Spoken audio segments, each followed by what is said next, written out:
안식 후 첫날 새벽에 이 여자들이 그 준비한 향품을 가지고 무덤에 가서 돌이 무덤에서 굴려 옮겨진 것을 보고 들어가니 주 예수의 시체가 보이지 아니하더라.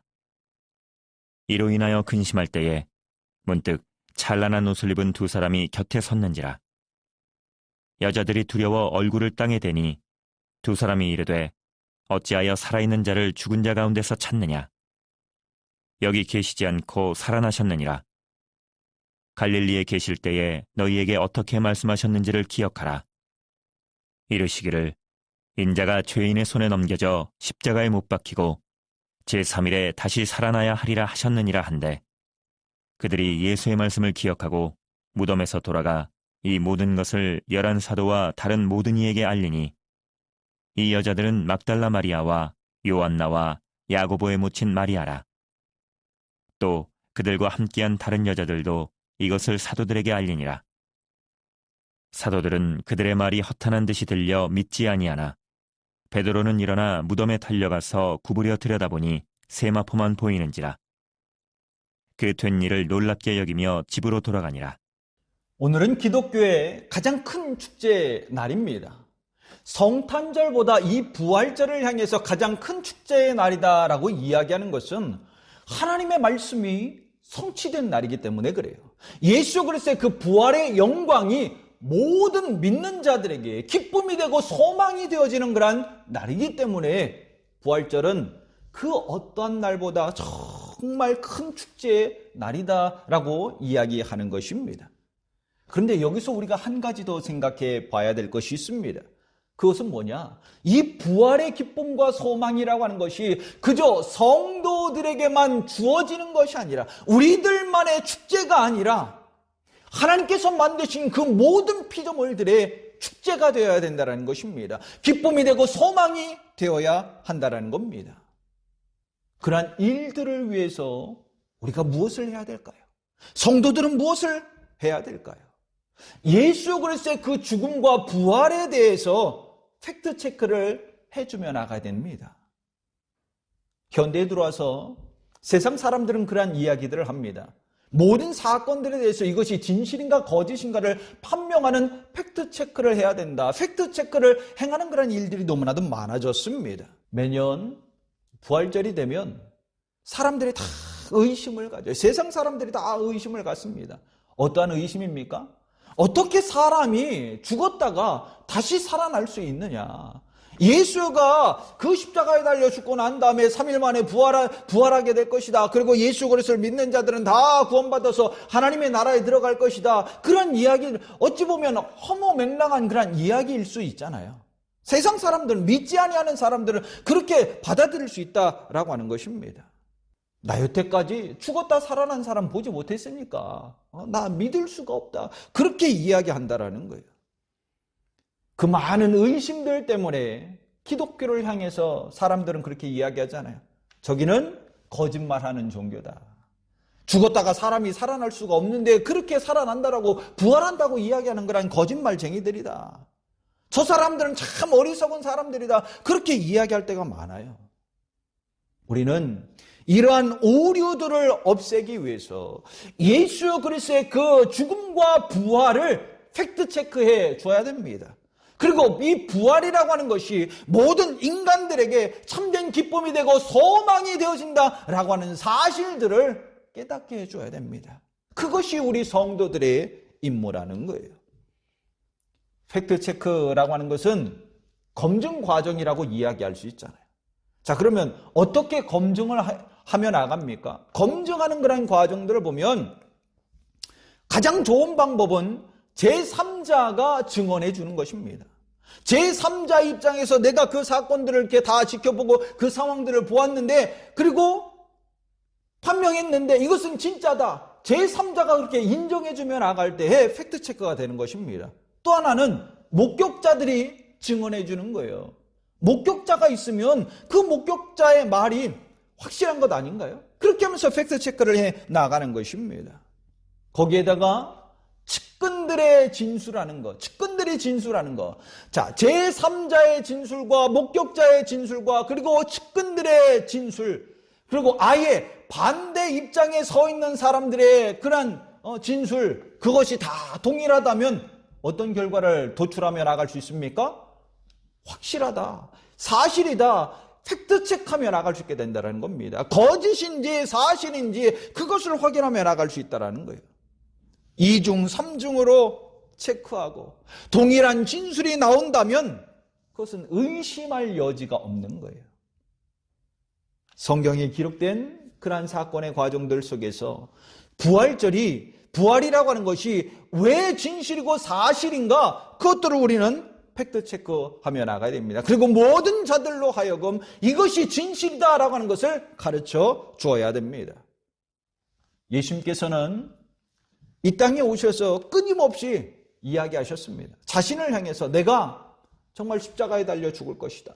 하나님의 사명을 받은 자로서 이 땅에 왔고, 이 땅에서 하나님의 사명을 온전히 감당하기 위해서 십자가에 달려 죽을 것이고, 그리고 3일 만에 부활하게 될 것이다 라고 이야기를 하셨습니다.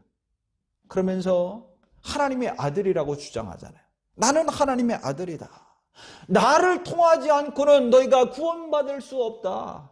그런 이야기들을 말씀하시잖아요. 요한복음 14장 6절 말씀 가운데 보면 이런 말씀이 있어요. 예수께서 이르시되 내가 곧 길이요 진리요 생명이니 나로 말미암지 않고는 아버지께로 올 자가 없느니라. 내가 곧 길이요 진리요 생명이니 나로 말미암지 않고는 아버지께로 올 자가 없다. 정말 이 말씀을 뒷받침이라도 해주듯이 예수님께서 3년 동안 공생애의 사역을 하시면서 어떤 일들을 행하셨습니까? 이적과 기사들을 끊임없이 나타내 주셨습니다. 눈먼 자를 보게 하셨고요. 걷지 못하는 자를 걷게 하셨습니다. 듣지 못하는 자로 하여금 듣게 하셨고요. 죽었던 자를 살리시는 그러한 놀라운 기적들을 행하셨어요. 누구에게 가능한 것이죠? 하나님의 아들이기에 가능하다라는 겁니다. 주님께서 길이 되고 진리가 되고 생명이 되기 때문에 이 모든 것들이 다 가능했다라는 거예요. 이러한 기적이 일어날 때마다 사람들은 그래요.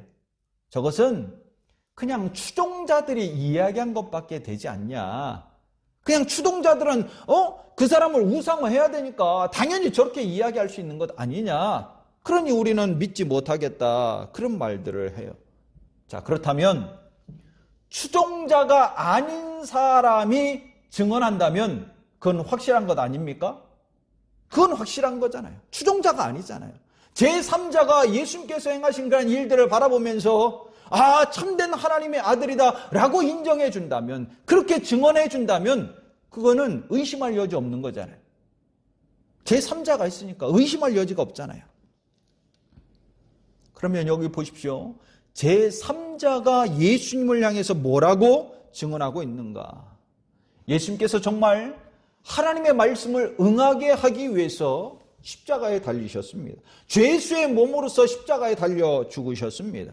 예수님께서 십자가에 달려 죽으실 때에 그 광경들을 다 지켜보았던, 아예 그 맨 앞자리에서 그것들을 관장하면서 지켜보았던 백부장과 그리고 그 주변을 지키며 나갔던 그 군사들, 경비병들을 한번 생각해 보십시오. 그들이 뭐라고 이야기하던가요? 그들이 어떻게 진술했습니까? 마태복음 27장 54절 말씀 가운데 보면 백부장과 및 함께 예수를 지키던 자들이 지진과 그 일어난 일들을 보고 심히 두려워하여 이르되 이는 진실로 하나님의 아들이었도다 하더라. 자, 여기 보십시오. 백부장과 군사들은 제3자입니다. 예수님하고 아무런 관계가 없는 그런 사람들이라는 겁니다. 어떻게 보면 죄수로 붙잡아서 채찍질하고 예수를 조롱했던 그런 사람이 바로 백부장과 군사들이었다라는 거예요. 그리고 십자가에 정말 못 박은 자들이 이 사람들 아닙니까? 예수님 추종했던 그런 사람들 아닙니다. 예수님을 죽이려 했던 그런 유대인들도 아니었습니다. 그저 형을 집행하는 제3자에 불과했다라는 거예요. 하나님을 믿는 자도 아니에요. 말씀을 믿는 자들도 아닙니다. 그런데 예수님의 죽음 앞에서 그 가운데 모든 것들을 다 바라보는 가운데 예수님을 향해 뭐라고 고백했다고요? 이는 하나님의 아들이다. 이는 하나님의 아들이다. 어찌 이런 고백이 나올 수 있습니까? 어떻게 이러한 증언이 나올 수 있습니까? 자신이 보더라도, 제3자가 보더라도 지금 예수께서 십자가에 달려 죽는 그 모든 과정 속에서 일어나는 모든 그러한 사건들을 바라보니 하나님의 아들이 아니고서는 이렇게 나타날 수 없다라는 거예요. 하나님의 아들이라고밖에 고백할 수밖에 없다라는 겁니다. 그러기에 제3자의 입장에서 예수님을 바라보며 이는 예수는 진실로 하나님의 아들이다. 더 뭐가 필요합니까? 더 어떤 일이 필요합니까? 킴 제임스 버전의 그 성경을 보면 원어를 직역한 그런 가장 원어와 비슷하게 번역을 했다라고 하는 그런 형태로 쓰여졌던 것이 바로 킴 제임스 버전 성경입니다. 그 성경에는 이렇게 기록되어 있어요. Truly, this was the Son of God. 뭐라고요? Truly. 진실이다, 사실이다, 확실하다 라고 하는 그런 형태로 쓰여져 있다는 겁니다. 그러면 헬라어 원문에는 뭐라고 표현했을까? 어떻게 표현했을까? 거기에 보면 진실로라고 되어져 있는데 이 진실로라고 하는 헬라어 원문을 보니까 알레토스라고 되어져 있어요. 알레토스. 그 뜻이 뭐라고요? 확실히, 참으로, 틀림없이.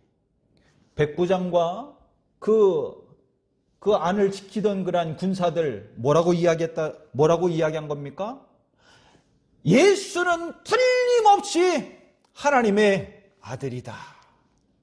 틀림없이 확실히 참으로 그 무엇으로도 거짓으로 나타낼 수 없는 참된 하나님의 아들이다 라고 지금 그렇게 증언해주고 있다는 겁니다.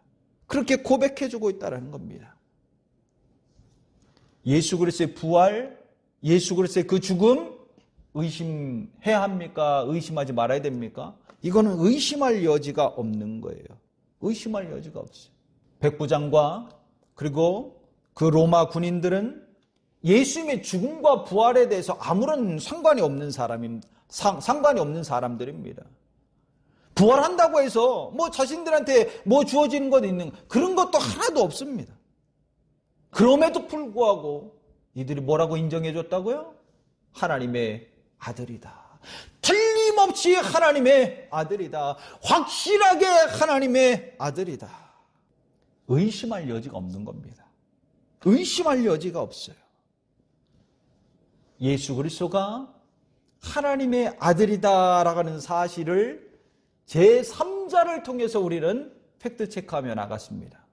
확실한 것임을 우리는 살펴보았습니다. 자, 그러면 이제는 뭐가 필요합니까? 그래, 죽는 가운데 하나님의 아들이다라고 하는 거 인정할 수 있겠죠. 그렇다면 죽음으로 끝난 것이 아니라 뭐 해야 됩니까? 부활해야 되잖아요. 그럼 이제는 부활을 입증해야 된다는 겁니다. 이 부활을 어떻게 입증할 것인가? 죽었던 사람이 다시 살아났다라고 하는 것을 어떻게 확증하며 나갈 수 있을 것인가? 그런데 여기서 예수님의 부활을 입증하는 것이 정말 쉬워졌습니다. 왜 쉬워졌냐면 예수님을 죽이려 했던 자들로 하여금 예수 그리스도의 부활이 더 확실하게 드러났기 때문에 그런 것입니다. 그들은 그렇게 이야기합니다. 혹시 예수의 제자들이 예수의 시체를 몰래 훔쳐다가 감춰놓고 부활했다라고 이야기할 것이다. 그러니까 우리는 3일 내내 그 무덤을 잘 지켜야 된다. 저들이 거짓말하지 못하도록 부활이 사실이 아니다라고 하는 것을 드러내기 위해서, 나타내기 위해서 우리는 3일 동안 내내 그 무덤을 잘 지켜야 된다. 그래서 빌라도한테 가서 그렇게 이야기하잖아요. 그 무덤을 군사들로 하여금 다 지키게 해 주십시오. 마태복음 27장 65절로 66절 말씀 가운데 보면 이렇게 기록하고 있습니다. 빌라도가 이르되 너희에게 경비병이 있으니 가서 힘대로 굳게 지키라 하거늘 그들이 경비병과 함께 가서 돌을 임봉하고 무덤을 굳게 지키니라. 예수님의 부활을 의심하는 자들, 예수님을 실제적으로 죽게 만들었던 그런 자들이 지금 군사들을 동원해서 예수님의 무덤을 철통같이 지키고 있어요. 속임수를 쓰지 못하도록. 부활이 거짓말이다라고 하는 것을 온전히 나타나기 위해서 철통같이 지키고 또 지키고 또 지키고 있다라는 거예요. 이러한 과정들이 오히려 예수님의 부활을 입증해주고 있다라는 거예요. 제자들이 무덤에 가서 예수님의 시체를 훔쳤습니까? 훔치지 않았어요. 그렇게 한 일이 없어요.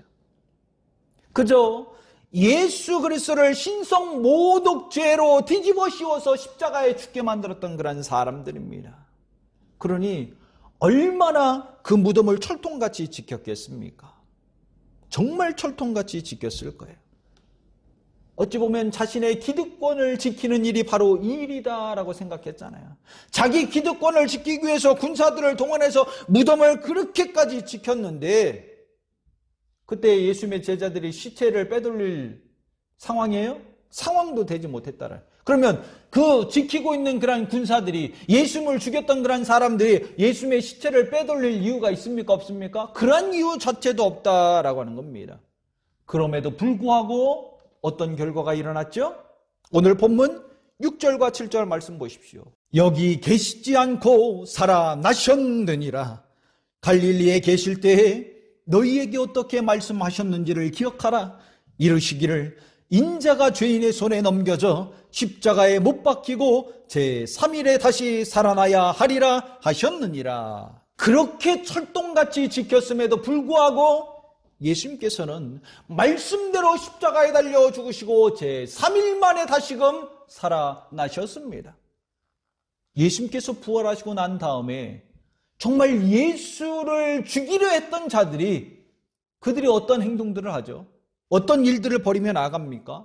마태복음 28장 12절로 13절 말씀 가운데에 그들이 장로들과 함께 모여 의논하고 군인들에게 돈을 많이 주며 이르되 너희는 말하기를 그의 제자들이 밤에 와서 우리가 잘 때에 그를 도둑질하여 갔다 하라. 지금 이들이 뭐 하고 있습니까?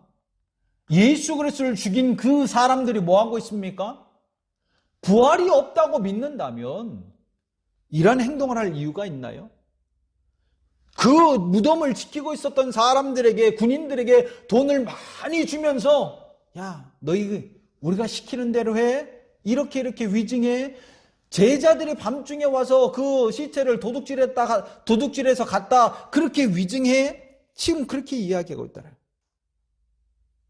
돈을 주면서까지 왜 이렇게 해야 됩니까? 왜 이렇게 해야 되죠?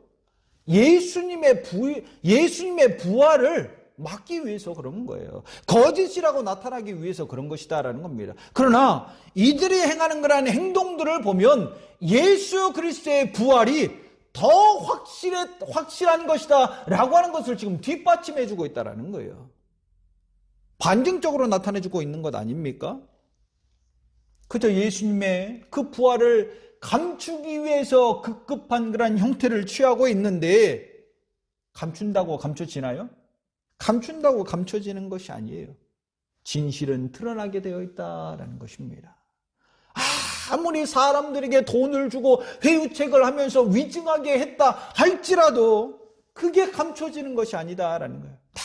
다 드러나게 돼 있어요. 예수님께서 3일 만에 부활하셔서 어떠한 행보를 걸으셨습니까? 먼저 제자들 앞에 다가갔습니다. 두려움에 떨고 있는, 혹시 우리도 저 유대인들에게 사로잡혀서 다 예수님처럼 죽게 될지 모르겠다 문을 잠궈 놓고 막 두려움에 떨고 있었어요. 그 두려움에 떨고 있는 제자들에게 예수님께서 찾아갔습니다. 예수님을 만나고 부활하신 예수님을 만나고 제자들이 너무나도 기뻐했죠. 참 좋아했습니다. 근데 그 가운데에 제자들 중에 가장 의심 많은 토마라고 하는 그런 제자가 있었어요. 근데 그때 예수님을 만날 때 다른 제자들과 함께 있지 않았던 것으로 보여집니다. 근데 더 놀라운 것은 뭐가 많아요? 의심이 많대요. 의심이. 얼마나 의심이 많았는지 예수님의 부활 가운데 예수님을 만났던 제자들이 예수님이 부활하신 것을 우리가 보았다. 그리고 그러한 예수님을 우리가 만났다라고 이야기했는데 도마가 뭐라고 이야기했을까요? 야, 말도 안 되는 소리 하지 마라. 어떻게 죽은 사람이 다시 살아날 수 있느냐. 그런 일이 있을 수도 없다.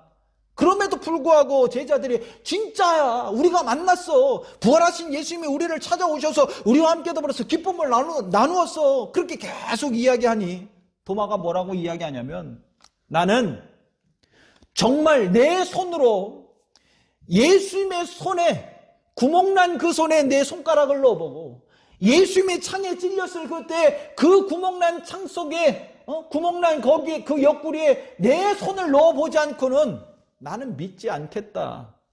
야, 이 정도면 의심의 끝판왕 아닙니까? 의심의 끝판왕. 내가 확인해 보지 않고는, 내가 확실히 그것을 보지 않고는 나 믿지 않겠다라는 거예요. 얼마나 의심이 많았으면 그랬을까요? 근데 이렇게 의심이 많았던 도마를 향해서 예수님께서 그때 도마에게 찾아와요. 도마를 만나줘요. 그러면서 예수님이 도마에게 뭐라고 말씀하셨을까요? 요한복음 20장 27절 말씀 가운데 보니까 도마에게 이르시되 내 손가락을 이리 내밀어 내 손을 보고 내 손을 내밀어 내 옆구리에 넣어보라. 그리하여 믿음 없는 자가 되지 말고 믿는 자가 되라. 이러한 예수님의 말씀을 듣고 도마가 어떻게 했을까요? 아, 주님 말씀만으로도 내가 그냥 믿겠습니다. 그렇게 했을까요? 의심이 엄청나게 많았잖아요.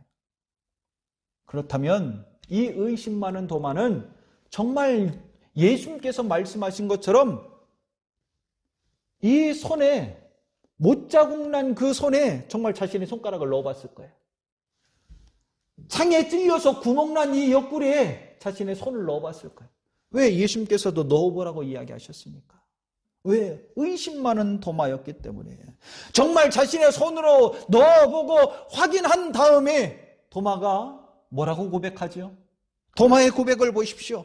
요한복음 20장 28절 말씀 가운데 도마가 대답하여 이르되 나의 주님이시오 나의 하나님이시니이다.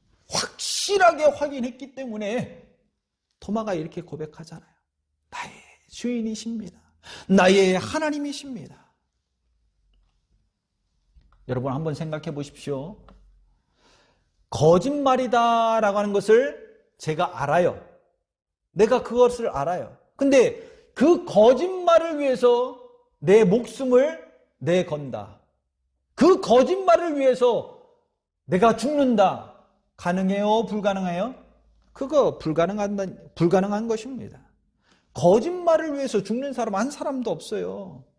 만약에 거짓말을 위해서 자신의 목숨을 던지는 그런 사람이 있다면 그 사람은 가장 어리석은 사람입니다. 그러나 예수님의 제자들은 예수님의 부활을 확인했습니다.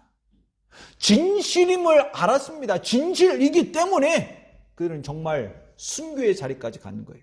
순교의 자리까지 나아가서 자신들의 목숨을 내 던지고 오직 그 진리를 쫓아 나갈 수 있었다라고 하는 겁니다. 그 가운데 가장 의심 많았던 도마, 그가 어떻게 했을까요? 거짓이면 도마가 죽었을까요? 예수님을 위해서 죽었을까요? 아니요, 죽지 않았을 겁니다. 그러나 이 도마가 자신이 확실하게 확인했기 때문에 그 부활을 명확하게 보았기 때문에 이 도마는 순교했어요. 그럼에도 불구하고 사람들은 그렇게 이야기하겠죠. 저 사람들 예수의 제자라고 하는 사람들 아니냐, 추종하는 그런 사람들 아니냐, 그러기에 우리는 믿을 수 없다. 자, 그렇다면 예수님의 제자들이 아니고 추종자들이 아니고 예수님을 죽이려 했던 그런 사람의 고백이라면 그거는 정말 믿을 만한 것 아닙니까? 예수님을 핍박하고 그리스도인들을 잡아 죽이는 그런 사람의 고백이라면, 그런 사람의 증언이라면 그건 확실한 것 아닙니까? 자, 그런 사람이 있습니다. 그 사람이 바로 사울 아니던가요? 자기가 먼저 대제사장들에게 찾아가서 나한테 공문 줘라. 그럼 내가 싹 다 그 그리스도인들을 잡아와서 다 죽이겠다. 그렇게 한 사람이 사울이잖아요. 이 사울이 어떤 일들이 벌입니까? 예수님의 부활을 믿고 180도 바뀌었습니다. 그리고 평생 동안 복음을 전하며 나아갔습니다.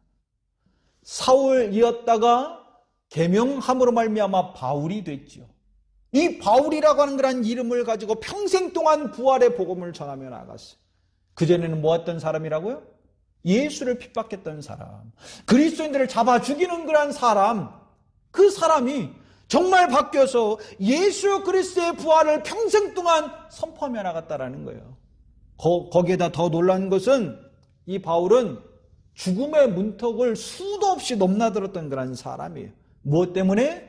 예수 그리스도의 그 부활의 복음을 증거하다가, 부활을 나타내다가 어떻게 이렇게 할 수 있습니까? 핍박하던 자였는데요. 그리스도인들을 잡아 죽이던 자였는데요. 어떻게 이렇게 바뀌어서 부활의 복음을 선포하다가 죽음의 문턱까지 수도 없이 왔다 갔다 그렇게 할 수 있겠냐라고 하는 것입니다. 바울의 고백을 한번 보십시오. 고린도전서 15장 20절 말씀 가운데 그러나 이제 그리스도께서 죽은 자 가운데서 다시 살아나사 잠자는 자들의 첫 열매가 되셨도다. 바울이 지금 뭘 이야기합니까? 예수님의 부활을 이야기하고 있잖아요. 예수님의 부활을 끊임없이 증거하고 있다는 것, 선포하고 있다라고 하는 것입니다. 뭐한 사람이었는데요? 예수를 핍박하던 자였잖아요. 그리스도인들을 잡아 죽이는 그런 사람이었잖아요.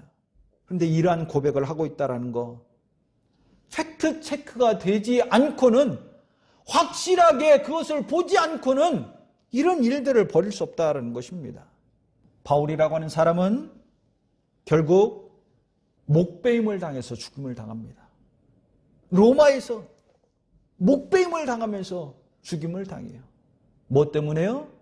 부활의 복음을 전하다가, 예수 그리스도의 그 부활의 복음을 전하다가 목베임을 당해서 순교를 당합니다.